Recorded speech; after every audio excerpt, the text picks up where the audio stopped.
Practical Path to Freedom from Unhappiness. The Original Teachings of the Buddha. Namo tassa bhagavato arahato samma sambuddhassa. Dear friends, today, let us talk about something deeply personal and universal at the same time. Why, even with so many comforts, do we still feel unhappy, restless, and incomplete?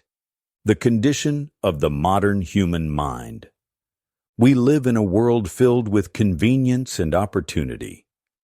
Yet most of us live with a mind that is constantly busy, easily irritated, frequently anxious, always wanting more, afraid of loss and change. Even when something pleasant happens, the happiness fades quickly. Soon, dissatisfaction returns. The Buddha described this human condition very clearly.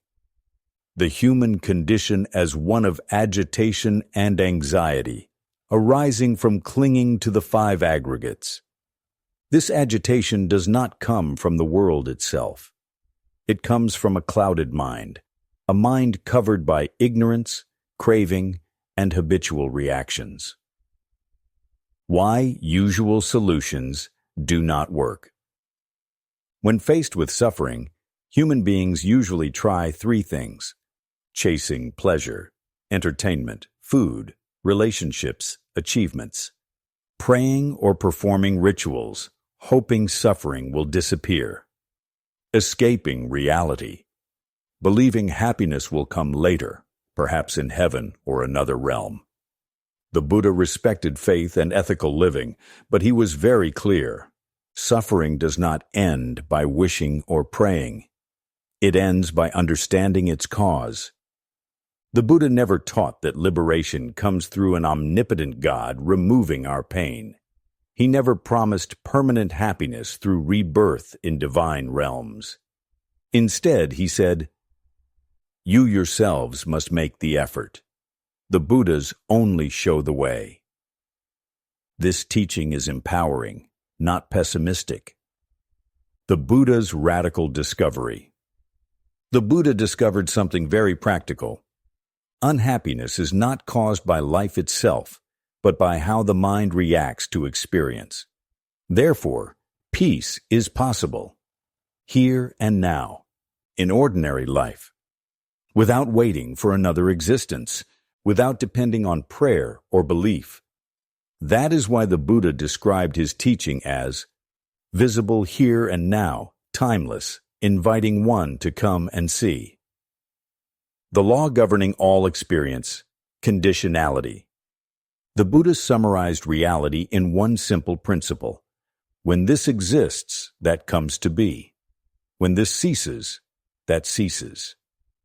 When this does not exist, that does not come to be. With the cessation of this, that ceases. This is dependent origination, in brief.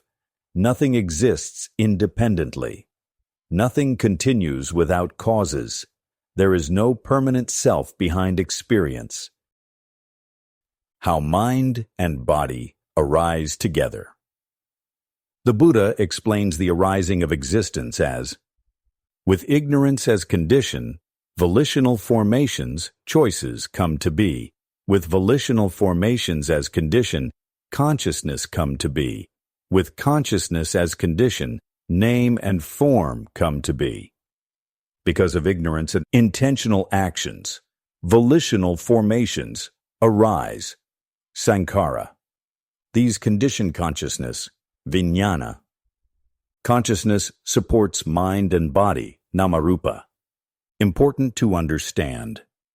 Consciousness does not create body. Body does not think. They arise mutually dependent. Name and form are requirements for consciousness. Consciousness is a requirement for name and form. Nama, mind, consists of vedana, feeling, sanya, perception, recognition, cetana, intention, volition, phasa, contact, manasikara, attention.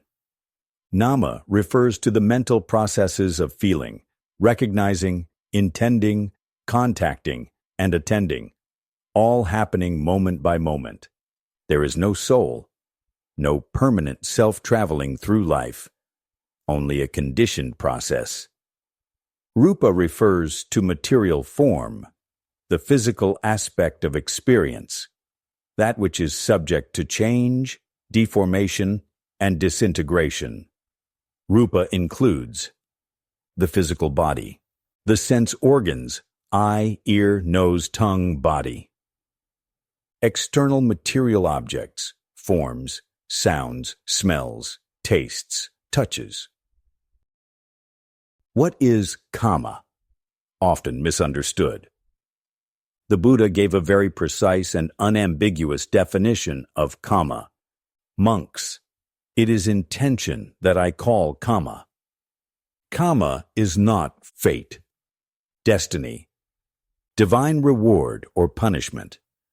Kama simply means intentional action expressed through body, speech, mind. This is perfectly fit to the English proverb. What goes around comes around. Roots of kama and their results. The Buddha explained that intentional actions arise from mental roots. When actions are driven by greed, lobha, hatred, dosa, delusion, moha, they produce unwholesome kama, leading to continued suffering, repeated birth, aging, and death. Greed, hatred, and delusion are unwholesome states. Wholesome kama and its limitation. When actions are driven by non-greed, alobha, non-hatred, adosa, non-delusion, amoha, they produce wholesome kama resulting in happiness, peaceful states of mind, favorable conditions in life. Non-greed, non-hatred, and non-delusion are wholesome states.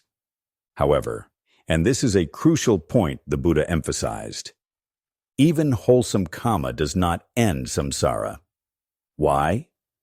Because wholesome kama is still conditioned, impermanent, producing results within existence. As long as there is intention connected to becoming, the cycle continues. The sage abandons both merit and demerit. Having abandoned both, he attains peace. Why good kama is not liberation? The Buddha clearly distinguished between happiness within samsara, freedom from samsara. Good kama leads to happiness, but that happiness is impermanent. It still belongs to birth, aging, sickness, and death. What is impermanent is unsatisfactory. Only when ignorance is ended through wisdom does kama cease to produce further rebirth. With the cessation of ignorance, formations cease. Good actions bring happiness. Therefore, the Buddha encouraged us to cultivate wholesome actions in body, speech, and mind. Bad actions bring suffering. Accordingly, the Buddha advised us to refrain from all unwholesome actions. However, both wholesome and unwholesome actions keep us moving within the cycle of existence, samsara.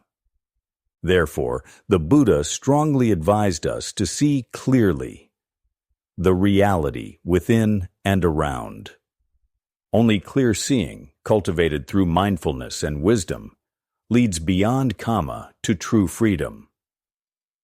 Why life feels like an endless struggle?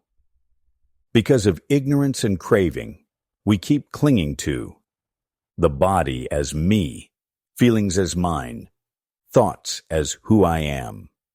The Buddha said that nothing in our experience should be taken as mine. I am this, or this is myself. That the samsara is sustained by clinging to the 5 aggregates.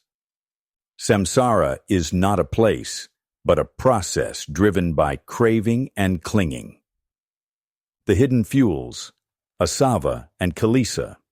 The Buddha identified 3 deep mental outflows: kamasava, addiction to pleasure.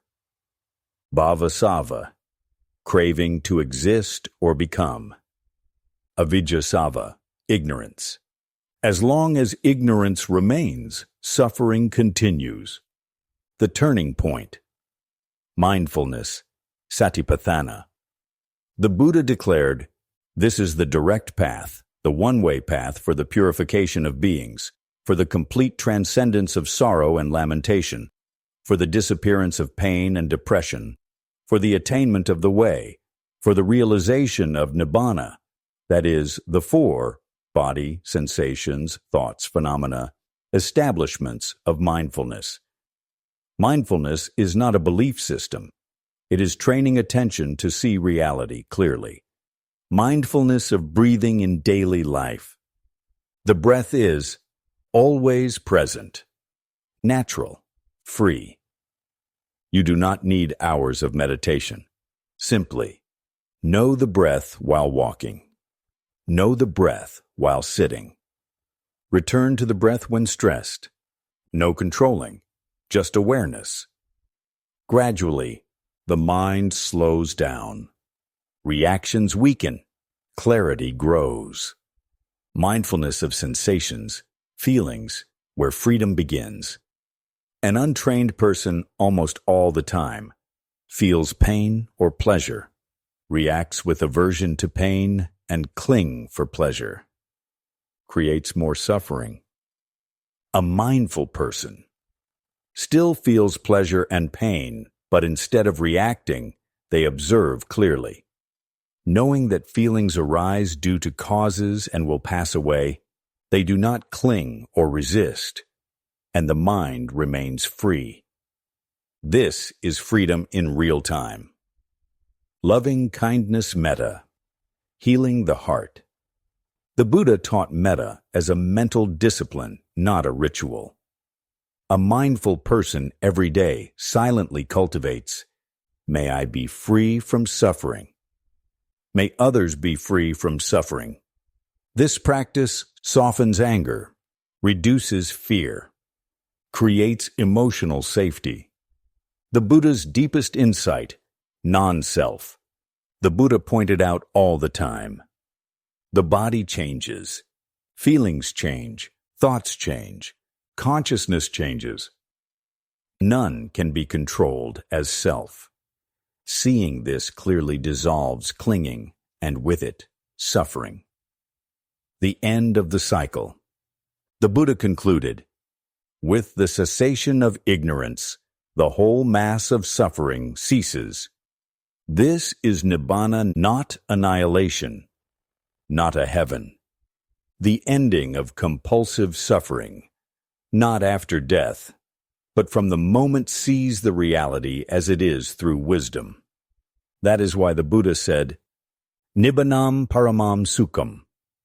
Nibbana is the highest happiness. Dear friends, you do not need to change the world. You do not need to change your religion. You only need to understand your own experience. The Buddha's teaching is not meant for any single group, caste, nation, or religion. It is an invitation for all human beings to see reality as it truly is. The Buddha showed a practical path to live with morality, to live with wisdom, to respond with understanding rather than react blindly, to be peaceful without dependence on people, possessions, or beliefs. This path is not about becoming someone else. It is about seeing clearly through establishment of mindfulness and living with freedom. The teaching is well explained by the Buddha, apparent in the present life, immediately effective, inviting inspection, relevant, so that sensible people can know it for themselves. A stream enterer has direct experience of the Four Noble Truths, so they have confirmed that the teaching is indeed realizable in this very life. May mindfulness grows in your daily life. May understanding replace confusion. May you be happy. May you realize freedom here and now. Sadhu, sadhu, sadhu.